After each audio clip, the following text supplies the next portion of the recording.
बिस्मिल्लाहिर्रहमानिर्रहीम। अस्सलाम वालेकुम स्टूडेंट्स, कैसे हैं आप सब? उम्मीद करती हूँ आप सब बिल्कुल खैरियत से होंगे।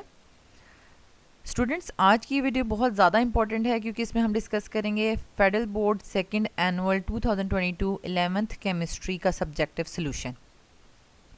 तो स्टूडेंट्स, ऑब्जेक्टिव ऑलरेडी डिस्कस किया जा चुका है, ठीक है। उसकी वीडियो का लिंक डिस्क्रिप्शन में मौजूद है, आप वहाँ से जाकर देख सकते हैं।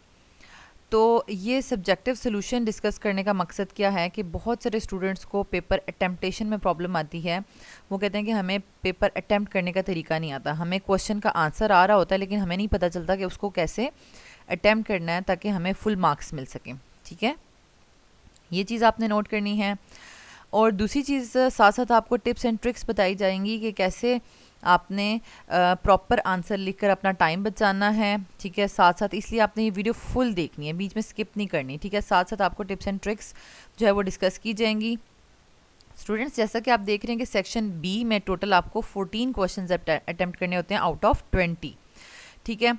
और अब चूँकि फेडरल बोर्ड में SLO बेस्ड एग्ज़ाम्स जो हैं वो कंडक्ट किए जा रहे हैं 2022 से ऑनवर्ड, ठीक है। तो उसमें हमारे पास जो मेन बुक है वो नेशनल बुक फाउंडेशन है, ठीक है। और बाकी KPK और बलूचिस्तान की टेक्स्ट बुक्स को हम एज अ रेफरेंस बुक्स लेते हैं, ठीक है।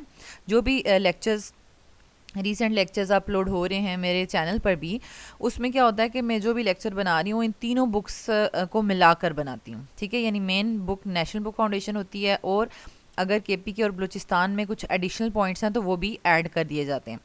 तो यहाँ पर ये बताने का मकसद क्या है कि अभी आपको इस वीडियो में मैं बताऊँगी कि कुछ ऐसे क्वेश्चंस हैं जो देखकर आपको लगेगा कि ये हमारी बुक में नहीं है, क्योंकि मोस्टली बच्चों ने जो है वो नेशनल बुक फाउंडेशन ही कॉलेजेस में पढ़ाई जाती है, मेनली वो बच्चे वही पढ़ते हैं।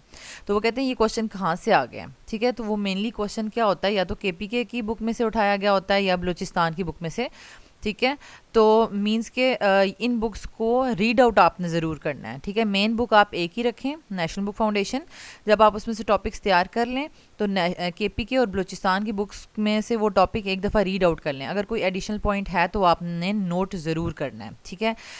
लेकिन उसके साथ साथ मैं आपको बताऊं कि अगर एक दो क्वेश्चन या तीन चार क्वेश्चन भी KPK या बलूचिस्तान की बुक में से आ जाएं, फिर भी अगर एक स्टूडेंट जो सिर्फ नेशनल बुक फाउंडेशन को फॉलो करता है वो फुल सेक्शन बी के 14 क्वेश्चंस अटैम्प्ट कर सकता है, ठीक है। क्योंकि मैक्सिमम जो आपके पास क्वेश्चंस आ रहे हैं वो नेशनल बुक फाउंडेशन में सारे के सारे होते हैं। सिर्फ 2-3 कह लें या 4 कह लें, ऐसे क्वेश्चंस जो आ जाएंगे, ठीक है, जो कॉन्सेप्चुअल बनाए हुए हैं दूसरी बुक्स में से। तो अगर आपने वो नहीं भी पढ़ी हुई ना, कोई मसला नहीं है, ठीक है। वो आप 14 के 14 अटैम्प्ट कर सकते हैं, लेकिन बेटर यही है कि आप उसको ज़रूर देख लें, ठीक है। तो स्टूडेंट्स, अब हम स्टार्ट करते हैं क्वेश्चन 1 से। सेक्शन बी का question number 1, magnesium hydroxide is used as laxative, ठीक है, एज अ मेडिसिन यूज़ होता है। How many hydroxide ions are present in 1 mole of magnesium hydroxide.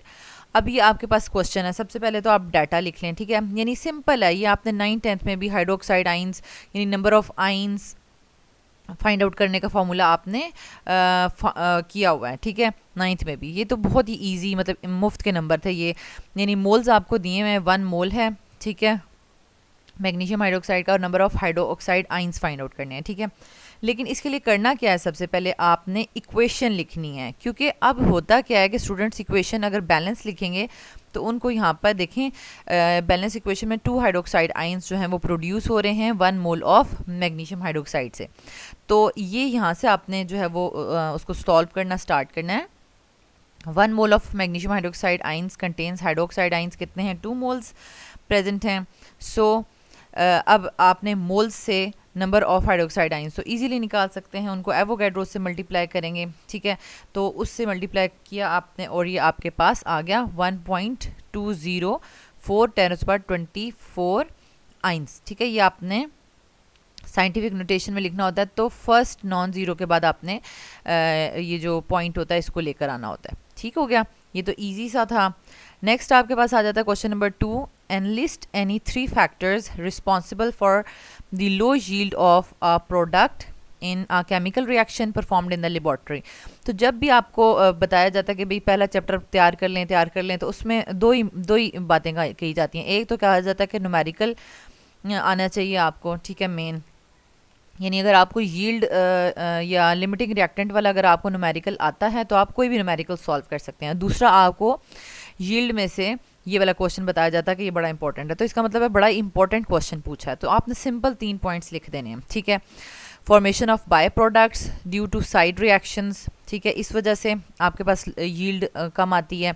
Reversible reactions may not go to completion. And number 3, mechanical loss due to filtration, distillation and separation, ठीक है, by separating funnel. अब separation किस तरह से हम करते हैं? Bye separating funnel, ठीक है, और फिर वॉशिंग के दौरान भी और क्रिस्टलाइजेशन के दौरान भी, ठीक है। ये 4-5 आपके पास प्रोसेस हैं, फिल्ट्रेशन, डिस्टिलेशन, सेपरेशन, वॉशिंग और क्रिस्टलाइजेशन, ठीक है।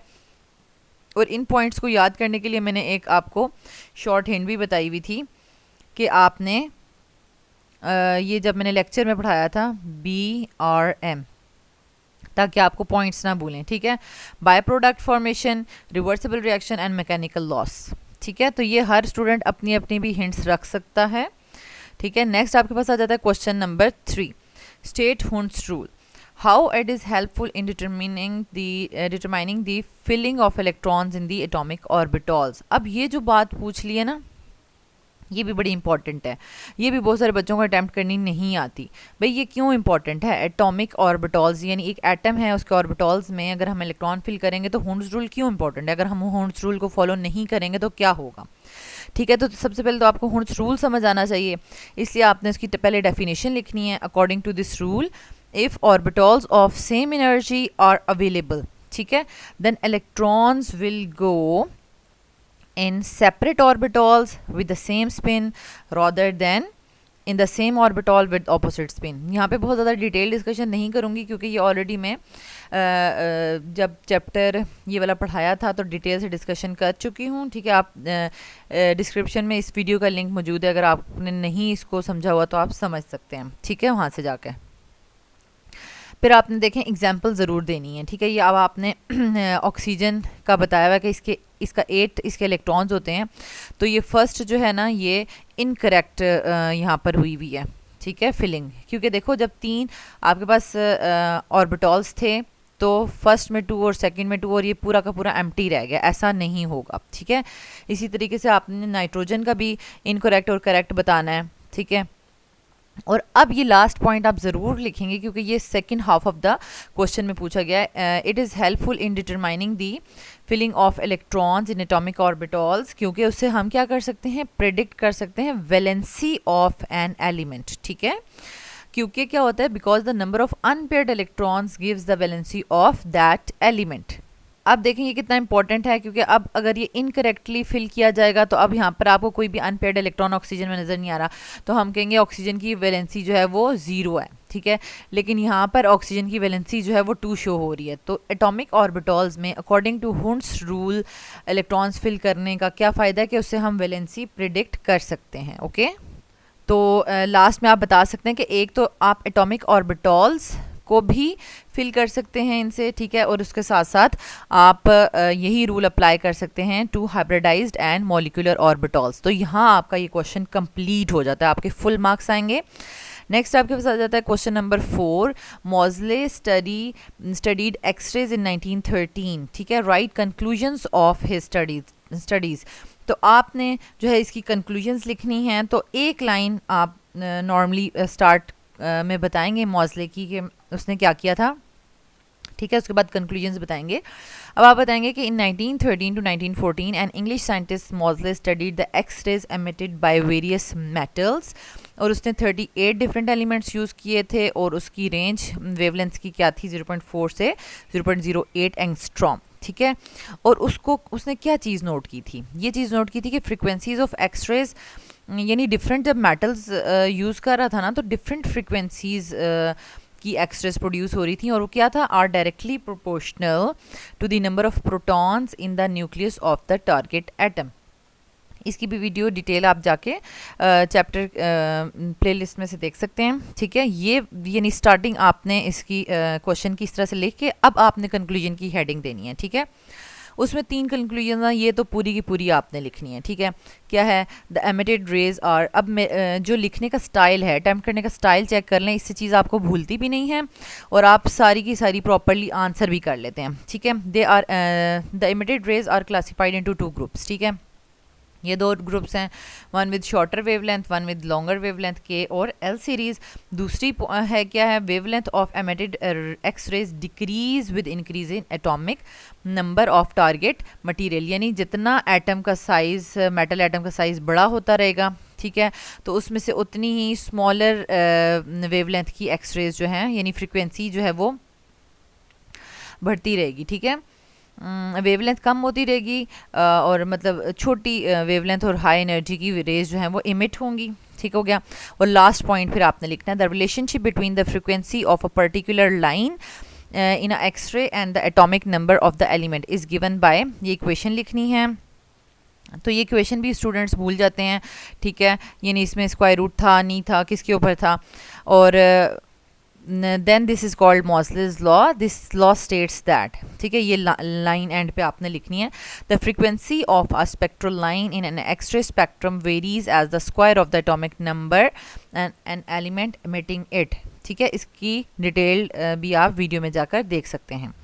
नेक्स्ट आपके पास आ जाएगा, अच्छा आपने इस तरह से इसको बना भी लेना है, अगर आपको याद रहता है, वैसे ईजी सी पिक्चर है, ठीक है, यानी यहाँ से इंसिडेंट एक्सरे आ रही है, यहाँ पे उसने इसको नॉकआउट कर दिया, ये फोटो इलेक्ट्रॉन है, ठीक है, यहाँ पे होल आ गया और अब यहाँ से यानी बिल्कुल सेकंड शेल से इलेक्ट्रॉन आ रहा है तो वो के ए लाइन बनेगी, सेकंड थर्ड से आ रहा है तो वो के बी लाइन बनेगी, ठीक है। और अगर नहीं भी ड्रॉ करते तो कोई इशू नहीं है, लेकिन 3 कंक्लूजन ज़रूर लिखनी है, ठीक है। शॉर्ट क्वेश्चन है तो बेशक ड्रॉ ना करें। नेक्स्ट आपके पास आ जाता है question number 5, why real gases show ideal gas behaviour at low pressure and high temperature, explain briefly. अब ये क्वेश्चन स्टूडेंट्स 2 तरीके से आ सकता है, ठीक है, कि अब यहाँ पे इन्होंने कहा कि रियल गैस आइडियल क्यों बिहेव करती है इन कंडीशंस पर, ठीक है, या उल्टा भी पूछा जा सकता है कि आइडियल या जो कि रियल गैसेस जो हैं वो डेविएट क्यों करती हैं आइडियल बिहेवियर से, ठीक है। इस पे तो वो आइडियल बिहेव करती हैं ना, तो वो आइडियल गैस बिहेवियर से डेविएशन कैसे शो करती हैं, ठीक है, और किन कंडीशंस पर डेविएशन शो करती हैं। तो ये 2 तरीके से हो सकता है क्वेश्चन। तो अब आपको देखना है कि ये कैसे अटैम्प्ट होगा। सबसे पहले तो आपने लिखना है, according to KMT theory of gases and ideal gas में 2 कंडीशंस मस्ट होनी चाहिए, ठीक है।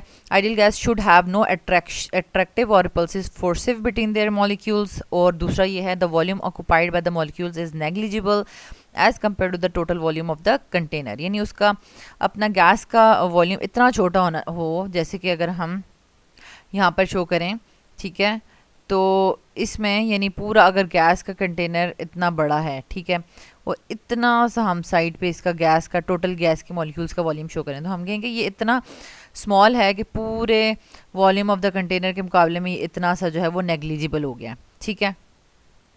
यानी ये 2 होनी चाहिए प्रॉपर्टीज़। इसका मतलब है कि आपके पास गैस के मॉलिक्यूल्स के दरम्यान में फोर्स ऑफ अट्रैक्शंस भी नहीं होनी चाहिए और वो बहुत दूर दूर होना चाहिए, क्योंकि तो ही वो बहुत ज़्यादा स्पेस ऑक्यूपाई कर सकेंगे और उनका जो एक्चुअल वॉल्यूम है ऑक्यूपाइड वॉल्यूम के मुकाबले में वो नेग्लिजिबल हो जाएगा, ठीक है।